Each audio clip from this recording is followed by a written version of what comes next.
আসসালামু আলাইকুম বন্ধুরা, আমরা চলে আসলাম নওগাঁ জেলা নিয়ামতপুর থানা ৩ রাস্তার মোড়ে। তো এটা হচ্ছে ৩ রাস্তার মোড়। আমরা এখানে আসলাম রাতের ডিনার করতে তৃপ্তি হোটেল অ্যান্ড রেস্টুরেন্টে।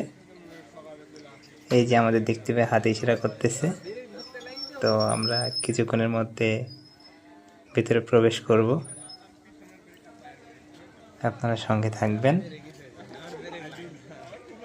আমরা চলে আসলাম, এই যে এখানে তন্দুর রুটি, চিকেন চাপ বানানো হচ্ছে। এখানে ছামোচার আইটেম চলতেছে, মোগলাই আছে। আমরা শেষের দিকে আসছি, এই জন্য আর কি সব কিছু শেষ হয়ে গেছে। তো আমরা এখন ভিতরের দিকে যাব। ভিতরে মিষ্টি রাখা আছে। শেষের পথে আসছি, এই জন্য আর কি কাস্টমার নেই, অত একদম ফাঁকা। তো আপনারা আমাদের সঙ্গেই থাকবেন।